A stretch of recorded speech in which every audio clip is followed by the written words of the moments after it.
Hey guys, Kid here of Burn 1 with a ban list update video.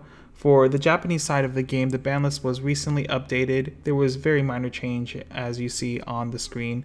And of course, the big heavy hitter didn't get hit, Bang Dream.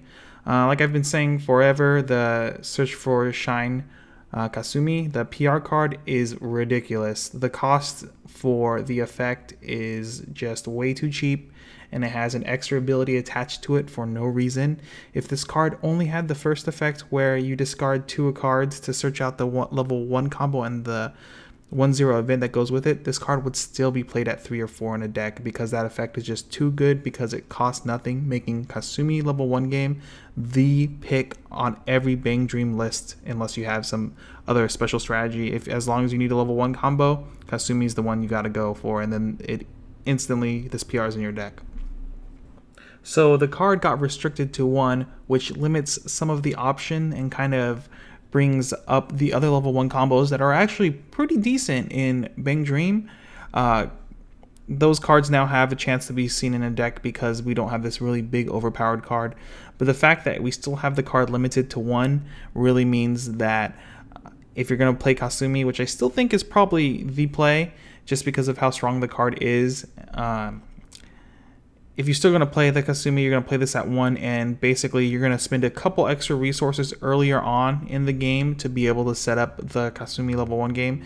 So the biggest factor for the PR being so good in Bang Dream, the level 1 Kasumi combo, is that without this PR, it's actually very, very hard to hit a triple Kasumi level 1 game being able to salvage 3 events. But because of this PR card, it always set up triple Kasumi, triple events, always had access to your waiting room because of the card, always had access to the combo, always getting the event back to hand, which made the level 1 combo just absurd, really. You would see Bang Dream players basically cycle the same combo over and over again, which made it so powerful, being able to play the same combo.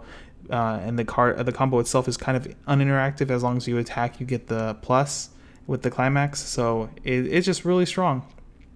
Personally, I'm probably going to still test with the level 1 Kasumi combo and go from there, but I also think with this restriction, it brings the Kokoro level 1 combo up, the one where you cancel, you get a salvage.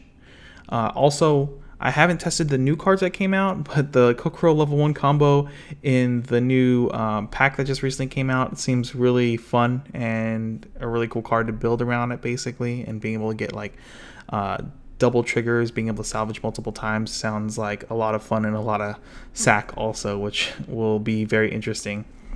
Next, Shining Force finally got unrestricted. The Changing Clothes, sorry, I'm going to pronounce this name wrong for sure, but I assume it's Cheryl. That card there has always been a somewhat powerful card. I know before it got banned mostly because it caused a lot of games to keep going to time, and at the time, the game for Japanese is at time both players receive a loss, causing a lot of problems in the brackets and so forth for big regional events. The card itself, I don't really think is very, very powerful. I think this card should be in your deck for Shining Force if you can fit it in there. But as time went on, it became less and less of a very powerhouse card. So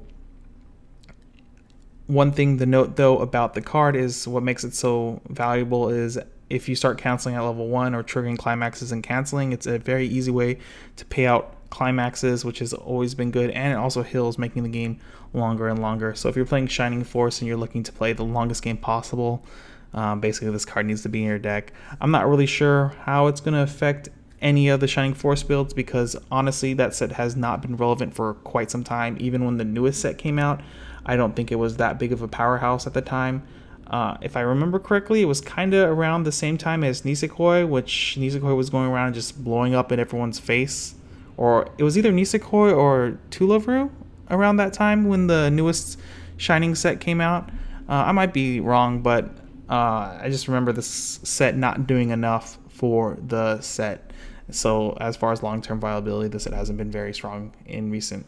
But as you see, everything's still the same. Kind of disappointed personally that Monogatari did not get any lifts off of it.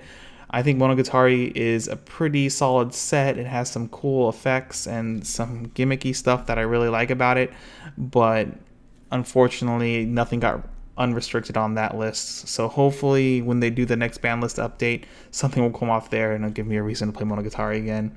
Also kind of surprised that Cinderella Girls did not get anything ripped off the Choose 4 list itself. I figured Power of Smiles would come off, or the Rin maybe, or even the Akagi Miria, the Riki, or man, even the Komei. I mean, all those cards I think are very powerful cards, except that I don't think that many of them need to be on the ban list, and I don't think the meta right now is too weak that they can't handle a fully powered Cinderella Girls. But you know what, I might be wrong, but that's just my opinion right now. As well as Contact Collection, kind of surprised there was no change there either, because Contact Collection has not been very dominant at all in Japan as far as I could tell, and so I was expecting maybe something come off that list as well, but here we are, no change. So like I said, hopefully moving forward some stuff will come off the ban list, because some of these sets here, I just, like, as time goes on, they just get weaker and weaker, even if the cards become unrestricted, and it would be unfortunate that we wouldn't be able to play these sets and these very powerful decks just because Japan is kind of afraid to unrestrict or play with the ban list a little and screw up the meta completely. But hopefully, I think in February is when the next update is. We'll see some cool changes and some risk. Maybe Japan will just like unrestrict a ton of stuff, and we'll have the first half of the year be a lot of fun with a lot of crazy stuff going on.